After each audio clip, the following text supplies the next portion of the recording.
Assalamualaikum warahmatullahi wabarakatuh. Perkenalkan, nama saya Nurul Ashikin dengan NIM A32124061 dari kelas B, dengan dosen pengampu mata kuliah Studi Masyarakat Indonesia. Dengan hormat saya sebutkan namanya Bapak Dr. Hasdin SPD MPD. Baik, di video kali ini saya ingin menjelaskan mengenai dua materi pada pertemuan hari ini. Materi pertama yaitu tentang sistem ekonomi dan ketimpangan sosial, dan materi kedua tentang urbanisasi di Indonesia. Baik, saya akan menjelaskan di materi pertama tentang sistem ekonomi dan ketimpangan sosial. Yang kita masuk di pengertiannya. Apa sih sistem ekonomi itu?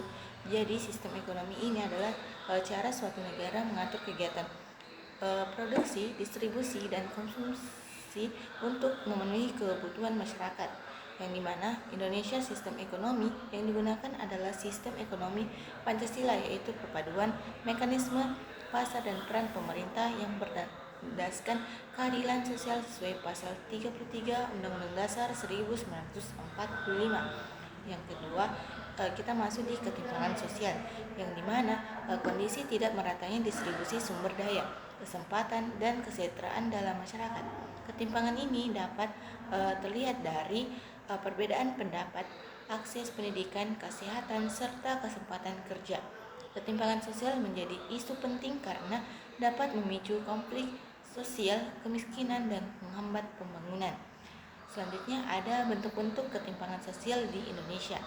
Yang pertama ada ketimpangan pendapat, yang dimana ketimpangan pendapat ini merupakan penghasilan antara kelompok kaya dan miskin. Yang kedua, ketimpangan wilayah, yang dimana pembangunan yang tidak merata antara daerah. Contohnya Jawa lawan luar Jawa. Selanjutnya ada ketimpangan akses pendidikan dan kesehatan, yang dimana tidak semua masyarakat memiliki akses yang sama terhadap layanan dasar. Selanjutnya ada ketimpangan kesempatan kerja, yang dimana di sini merupakan perbedaan peluang kerja antar kelompok dan masyarakat. Selanjutnya ada faktor penyebab ketimpangan sosial di Indonesia. Ada 6 faktor. Yang pertama ada pertumbuhan ekonomi yang tidak merata.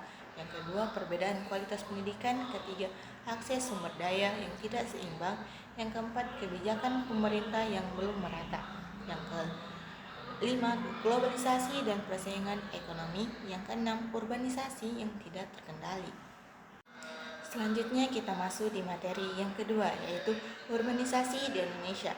Baik, apa sih urbanisasi itu? Urbanisasi ini adalah perpindahan penduduk dari desa ke kota untuk mencari kehidupan yang lebih baik, seperti pekerjaan dan fasilitasi yang lebih lengkap. Selanjutnya ada ketimpangan pembangunan, terbagi menjadi dua. Yang pertama ada daya dorong desa, dan yang kedua ada daya tarik kota. Yang pertama kita bahas daya dorong desa, terbagi menjadi 3 poin. Yang pertama ada keterbatasan lapangan pekerjaan. Yang kedua, minimnya fasilitasi pendidikan. Yang ketiga, akses layanan kesehatan yang sulit.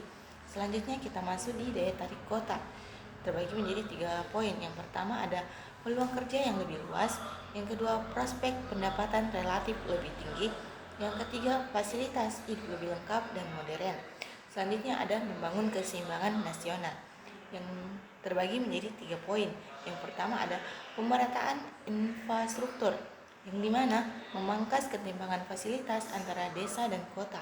Yang kedua, kemandirian ekonomi desa, yang dimana penciptaan sentra lapangan kerja langsung di daerah asal. Yang ketiga, peningkatan mutu SDM, yang dimana peningkatan mutu SDM ini adalah memperbaiki kualitas dan akses pendidikan di wilayah pedesaan. Jadi bisa saya simpulkan bahwa urbanisasi adalah keniscayaan dalam masyarakat modern, yang dimana tantangan ini bagi Indonesia bukanlah menggantikan perpindahan penduduk, melainkan menciptakan pembangunan yang merata agar tetap berdaya dan kota tidak kelebihan beban. Baik, mungkin itu saja materi yang bisa saya jelaskan. Kurang dan lebihnya mohon dimaafkan. Wassalamualaikum warahmatullahi wabarakatuh.